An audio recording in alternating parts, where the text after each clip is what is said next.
ikaw daw ay nakikipag-disco pa sa mga preso? Totoo ba 'yon? Nagkaroon po ng party po. Kaya kayo gusto ng mga ilang mga commander? Sumusunod lang po ako sa United Nations standard. Nagkaroon umano ng pa-birthday disco si Angie Bautista para sa commander na si De La Cruz. Ito ay napag-alaman sa impormasyong ibinigay sa Senado. Itinanggi naman ito ni Bautista at sinabing sinusunod lang niya ang United Nations standards.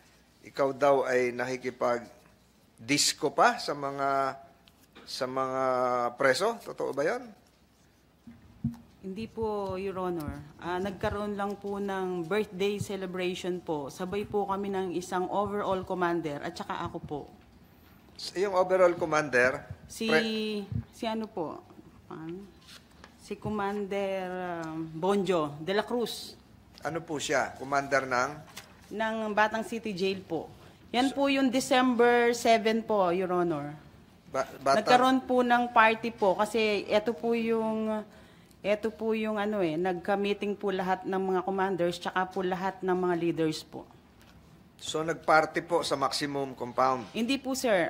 Din po kami sa ano po, sir. Hindi po nagkaroon lang po ng hindi po party na nagkaroon po ng ang tawag doon, budal fight. Tapos po may kumakanta po yung mga PDL.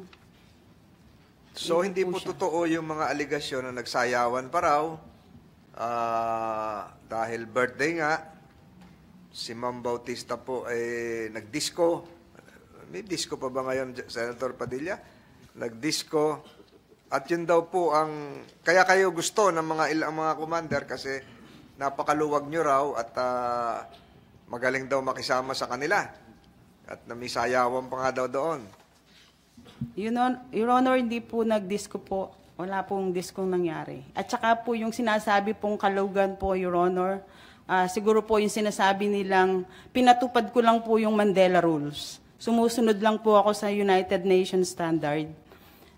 Yung po kasing privilege na po na nasa batas po, yun po yung ipinatupad ko. Tinanggal ko po yung korupsyon, kaya nga po marami pong na-relieve. Ngayon po, binigyan ko po yung kung ano po yung karapatan ng preso according to the United Nations standard. Yun po yung nasunod. Kaya po may mga dalaw po sila. Meron po tayong idalaw. Nagkaroon po ng Kaagapay Center na kung saan po bawat po miyembro po ng mga pangkat nalalaman na po namin yung mga overstay. Kasi po marami pong nakakulong na matagal na po dapat lumaya.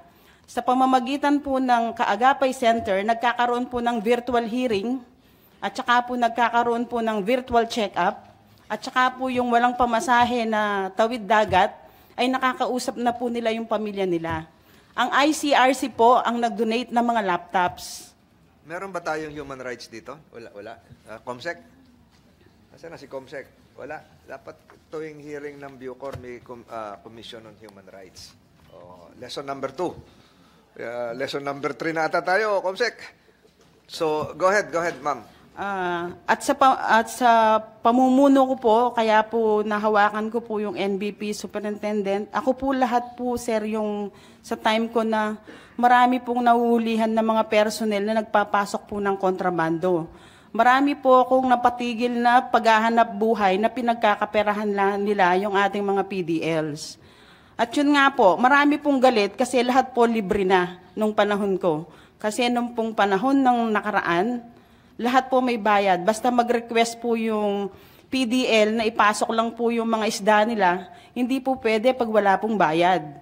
Kaya po ako yung kontrabida. Ipasok po yung? Yung mga pagkain po nila, na galing pa po sa ibang lugar kasi nga po malalayo po yung pamilya nila. Lalo paano na po yung nakakapasok online delivery? Wala pong online delivery po, sir. Wala?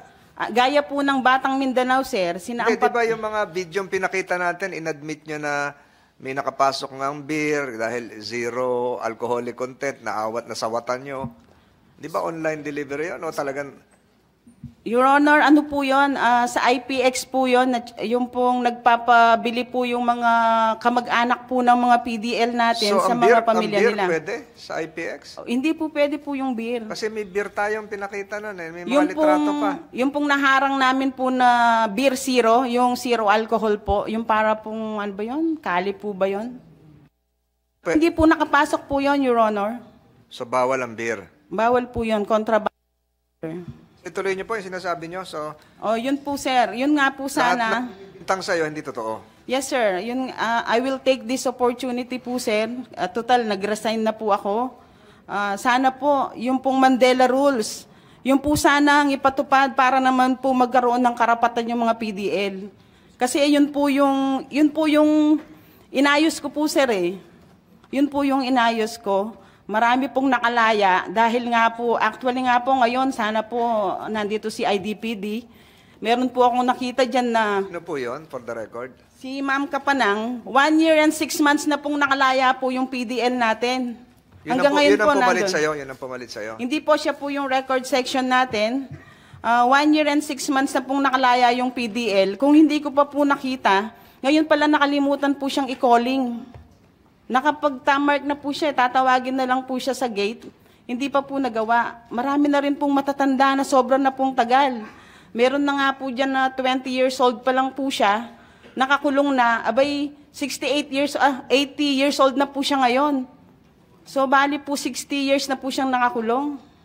Marami pong ganyan Lahat mga po cases. ba ng ito ay sinasubmit nyo ng report kay General Katapang for him to take notice of this? Yes, sir po. O yan naman pala eh. So si General Katapang na siguro magre-respond dyan. Ako si Luan Peñano para sa Eye of the Nation ng iNews Pasig.